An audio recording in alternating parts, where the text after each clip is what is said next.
Hey everyone. Thought I'd do another case example of blood chemistry for a client, how I go through the process, basically to help us diagnose dysfunction, gut issues, weak areas of physiology, and how when you get a new client, do you look through blood chemistry to start actually layering in what are the issues, what can we start doing, how can we start seeing dysfunctions so that we know the solution, what we actually need to do about those things. So the better we get at blood chemistry, the better we can make a solution, basically, because blood chemistry really is the key to unlocking not only weak areas of physiology that need supporting, but the root causes as well. So I have a new example today, and yeah, hopefully you guys like it. So let me know what you guys think, but we'll just jump straight into it. Um, and we'll see how it goes. So I'm going to share my screen now with the blood work. So this is how when I get a new case file from a client, they send me all their documents. This is literally what I'll do first. I'll open up the bloods and I'm going to go through it, reading it like I'm thinking about it, but also talking some things out loud that are a little bit educational. Um, so here we go. So glucose is at the top. My range for glucose is 80 to 90 milligrams per deciliter.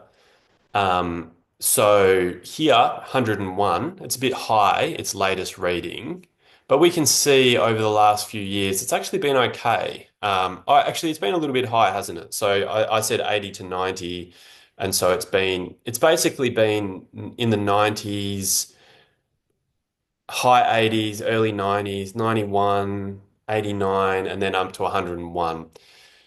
With some blood markers, if you have sort of like a pattern where they're kind of in and out, you might feel okay about them, but glucose is not one of them. If you see it like this and someone has symptoms that are related to it, I'm definitely paying attention. So 101 already, I'm thinking, okay, this is out of range. I wonder why that is. So now we get to bun. Again, we can see on this little graph here the history that it's been a little bit elevated for him.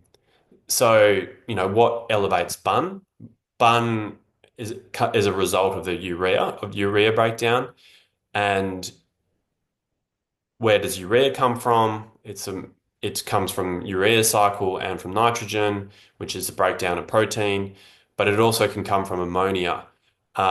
So generally speaking, we tend to think that either that's going to be from high muscle turnover, um, high protein diet, issues in the urea cycle, or excess ammonia being produced, which can be by gut bacteria. So again, I'm putting that in the back of our mind, like why is that like that?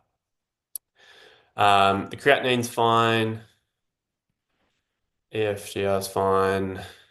So sodium and potassium are good, chloride's good, CO2 is good.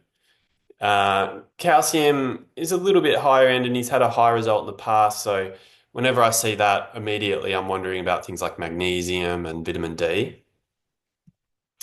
So protein, albumin, fine, globulin, fine.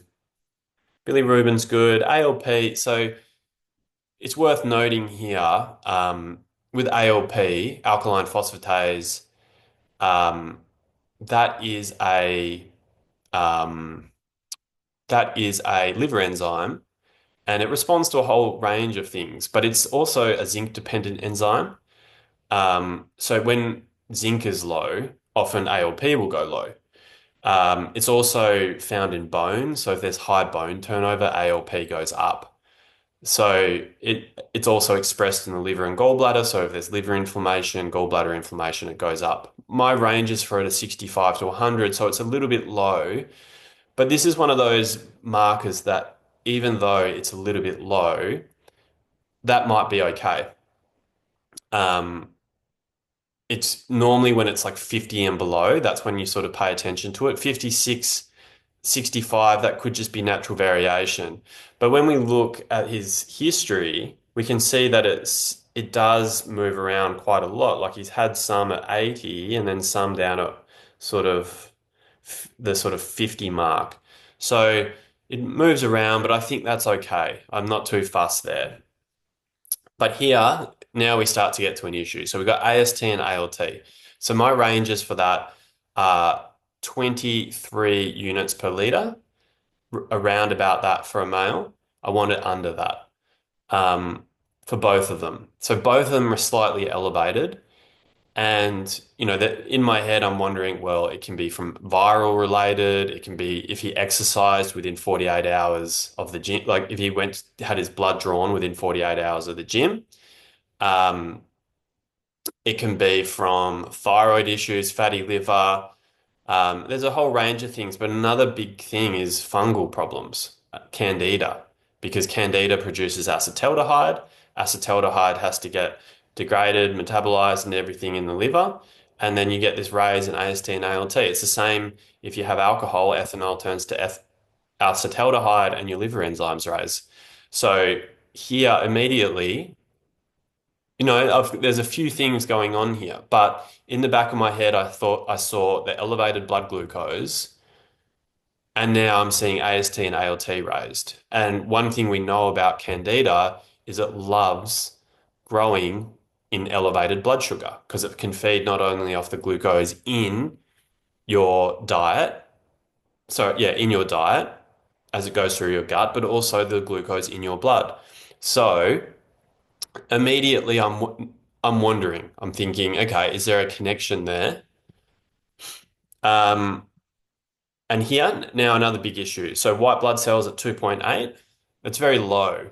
And usually because neutrophils is such a dominant white blood cell already, I'm assuming neutrophils are probably low, but we'll get to why, what white blood cells are specifically low. Because white blood cells is just a makeup of all of the white blood cells. So neutrophils, basophils, eosinophils, monocytes, lymphocytes. So we'll see what's the problem there in a moment. We get to red blood cells, that's fine. Hemoglobin for a man is fine there. Hematocrit's fine. MCV, so MCV 91.8, that's just a measure of the volume of red blood cells. And we want that number to be between 84 and 88. So when the number's high, it means the volume's too high, the average volume of red blood cells. And why is that? When we have issues with DNA synthesis, we can create immature red blood cells which have more volume. Um, and or the body has a higher demand for red blood cells, so it starts pumping out more and they become immature. So then they have more volume. Um, and so, what are the reasons for all of these things? B12 anemia, B9 anemia, inflammation, hypoxia. Those are some of the main ones, immune issues. So in my head, I'm wondering, is there a B vitamin sort of issue there, or is that inflammation, immune sort of related? But already in the back of my head, I'm thinking, well, candida, so that could cause issues with B vitamins, or it could cause inflammation. So it might make sense why we're seeing this in MCV. Everything's looking okay there, except platelet count is now a bit low. Um, and it's probably related to some kind of immune activation infection. So here's the big one. We get to neutrophils, and that's very, very low, 1.243 or 1,243. You can say it either way. Um, and we can see through its history, it's been chronically low, except for one little period when it went higher. I suspect around that time he had a bit of a virus or something. But otherwise, it's been chronically low. And, why is that? Why would neutrophils go low? They're made every single day and brand new neutrophils every day. So why are they low? Well, either they're at the site of there's an infection or inflammation, and they're all there, and that's why they're not in the blood. When we draw blood, that's why they're not in the blood. Or there's less being made, either or.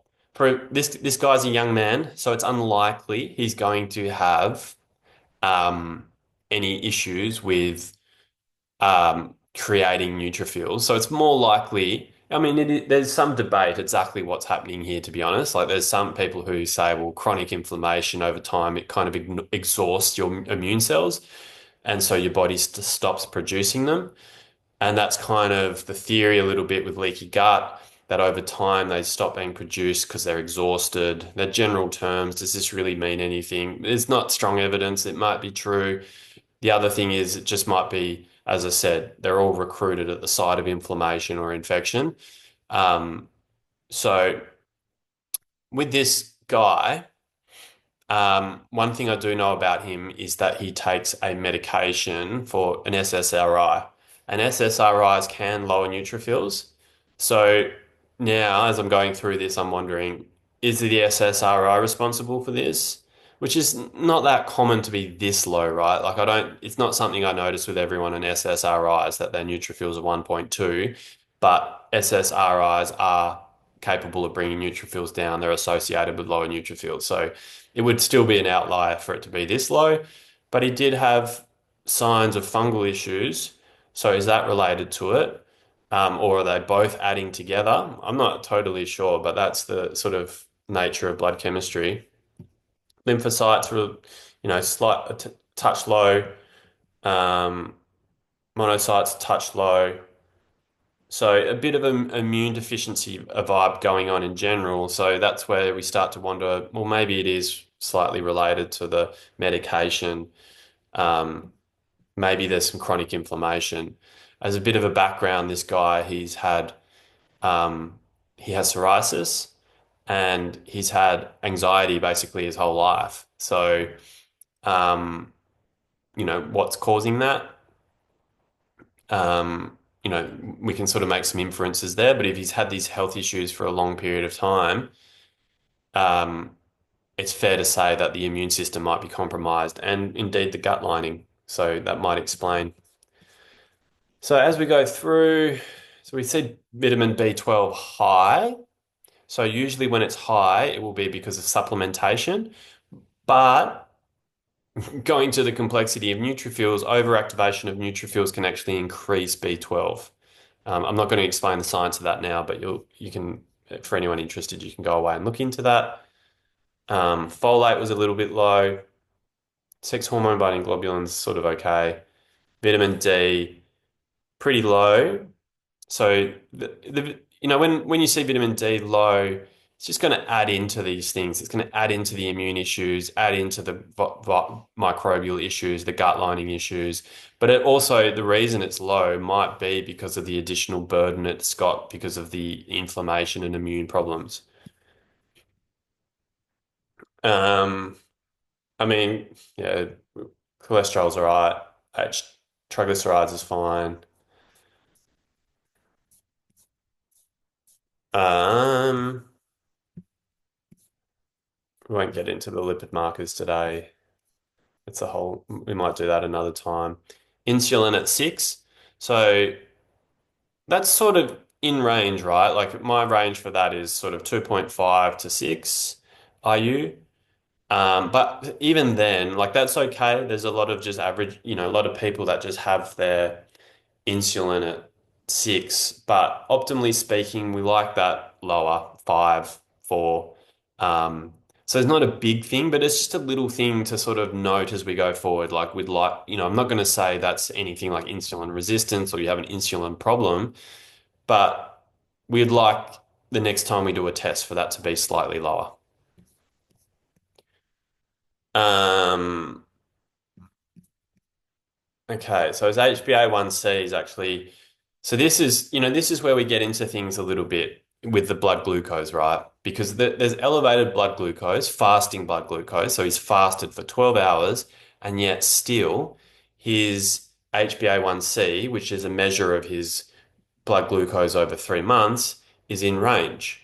So on average, it's okay. So why does it sit a little bit elevated, his blood glucose? And I mean, that can be, yeah, it can be from metabolic issues, even gut bacteria issues. But if someone's chronically stressed and they produce more adrenal hormones, either aldosterone or cortisol, it can stimulate gluconeogenesis, where the liver starts using amino acids, turning them into glucose. So it's quite common for people who are very stressed, HbA axis issues, to have this slight elevation in blood glucose because of that. So But that can play into the candida issue, right? So it's worth thinking about. It's magnesium slightly low. That sort of just comes into my mind for supplementation. His testosterone's great considering, like unusual, right? Homocystine's good. DHEA is all right. Ferritin's all right. See, ferritin, another one where my range is 150 to 50 or 50 to 150.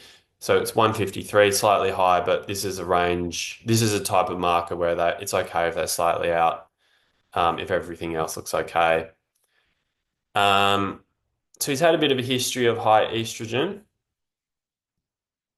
but I'm not too worried about that given he's got high testosterone.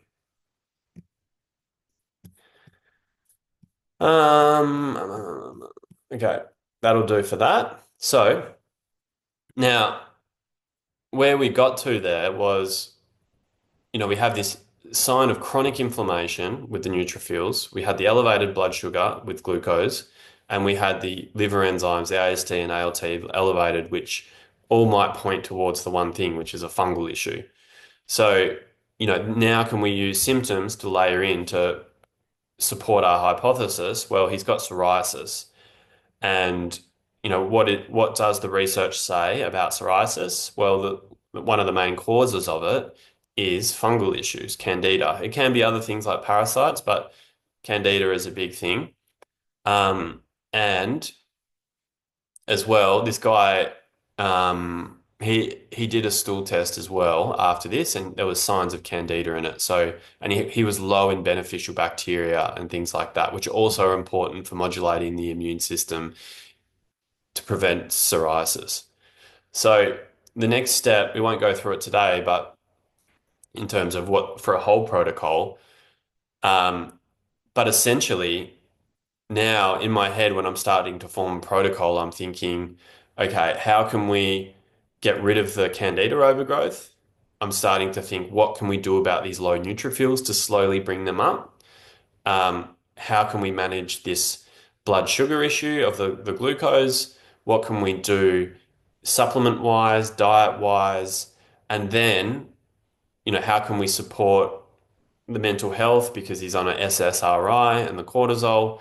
And then, and finally, what can direct interventions? What do the randomized controlled trials say about psoriasis? Topicals, supplements, food, and how do we synthesize all of those things together? That would be the next step in making the protocol after we've done the blood chemistry. So that's all we're going to do for today. So hopefully you guys enjoyed that. Let me know if you have any questions, anything was confusing.